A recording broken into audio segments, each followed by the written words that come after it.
Hello, my name is Reverend Dr. May Elise Cannon. Today is Wednesday, January 24th, and it's day 110 since October 7th. I'm currently in Doha. I'm heading back across the Atlantic from the Middle East. As the 110th day progresses, there are still more than 130 hostages that continue to be held in Gaza. The bombing and ground invasion there continues, and there are so many people who are so very desperate, and there seems to be no end in sight. Monday was the single deadliest incident for Israel since the ground incursion began. There were 21 Israeli reservists who were killed on Monday in Gaza, and all the while, the Israeli Defense Forces said that it had encircled Khan Yunis in the southern part of the Strip. UNRWA said that there are more than 570,000 people in Gaza who face catastrophic levels of hunger.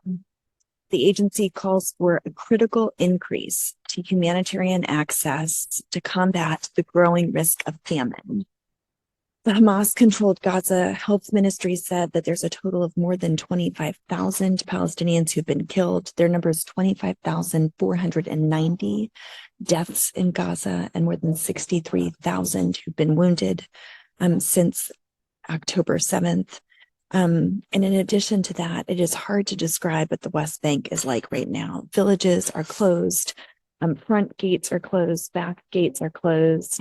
There was one day where I sought to get into Bethlehem, into Beit Zahor specifically from Jerusalem, and it took me 2 hours because the roads in between Beit Zahor and Bethlehem are blocked off. And then if you try to go through back entrances, villages are closed off. And so it's hard to describe just how horrific things really are. But there have been conversations about negotiations. I gave an update on a couple of options about those yesterday. And negotiations around a temporary pause or permanent ceasefire, one of the two deals I talked about yesterday has already been rejected. Hamas has been unwilling to release further hostages without the promise of a more permanent peace deal. They rejected the Israeli proposal for a 2-month ceasefire and exile for Gaza leaders in exchange for the release of all hostages, according to an Egyptian official. And then there's another proposal that's called like an Arab proposal that involves Saudi Arabia and Israel and Saudi normalization and the establishment of a Palestinian state. That was reported by the Wall Street Journal. That may still potentially be on the table. There's not been any news about that. According to Reuters, there might be a third possibility. Two Egyptian security sources have said that there's work underway to convince Hamas to accept a 1-month truce to be followed by a permanent ceasefire. But Hamas is looking for guarantees that the second phase of the deal would definitively be implemented. There's not a sense of what those guarantees would be. But in order to agree to the initial truce, they want a guarantee that a permanent ceasefire would be carried out after, subsequent phases. The sources did not provide the details, but they did say that they were open to discussing ideas and open to that possibility. One offer by Israel was to end the war if Hamas promises to remove 6 of their senior leaders from Gaza. That was according to a 7th source, according to one Hamas official, but Hamas has absolutely rejected that proposal. So that idea is that perhaps some Hamas senior officials could go into exile and that might be something that could possibly be acceptable to Israel. Essentially, here's the deal. Israel won't agree to a ceasefire with Hamas that leaves hostages in Gaza or Hamas in power. And that's according to an Israeli spokesperson. And Hamas won't agree to a deal that does not promise or have the guarantee of a permanent ceasefire. So for now, it seems like things are at a stalemate. But Qatar's foreign ministry spokesperson Majid al-Ansari said that mediation efforts towards a hostage release or ceasefire deal continue. They're persisting. There are still a few ideas and proposals that cannot be disclosed at this time. Just a few updates from the broader Middle East, and this is really important. I think I mentioned one of the key insights from the last couple of weeks we've had here in the Middle East is that the US keeps saying we don't want this to escalate into a broader Middle East war. And it is clear, being here in the Middle East, it already is a broader Middle East war. The region is already fully engaged, fully invested, and I have a few updates that are further evidence to that point. Hezbollah said that it attacked Israel's Mount Meron aerial surveillance base in response to assassinations in Syria and Lebanon.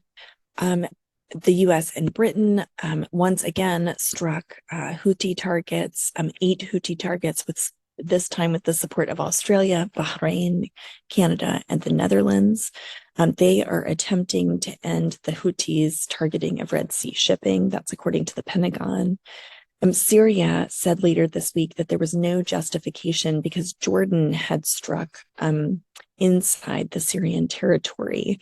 There are drug dealers that have been coming into Jordan from Syria, and it's believed that some of those are Iranian-backed, seeking to destabilize Jordan. And so Jordan has stepped up its campaign against drug traffickers after clashes last month with dozens of people who have suspected links to pro-Iranian militias carrying large hauls of narcotics over the Jordanian border from Syria, in addition to bringing in arms and explosives to Jordan. Our executive leaders trip also, I believe I mentioned this, was supposed to go to Iraq. It was originally supposed to go to Baghdad. We canceled that pretty early on, but we were also supposed to travel to Erbil, northern Iraq and Kurdistan. We decided to reroute and not go to Iraq at all after there were attacks near Erbil.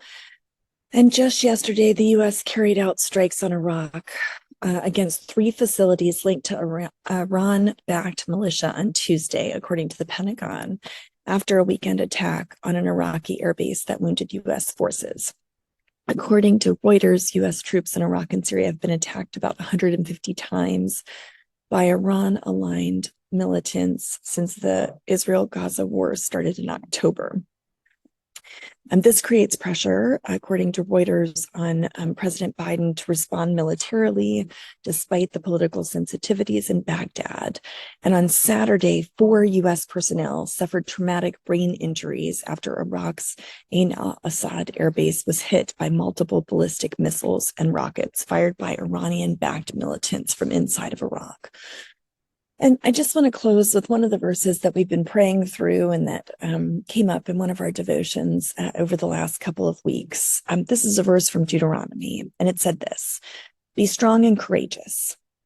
Do not fear or be in dread of them, for it is the Lord that goes with you. He will not leave or forsake you." And I just want us to be reminded of that truth. The Lord goes with us. He won't leave us or forsake us. Might we be strong and courageous. Be of good courage. Might we not give up hope in our pursuit of peace and an end to violence and an end to war.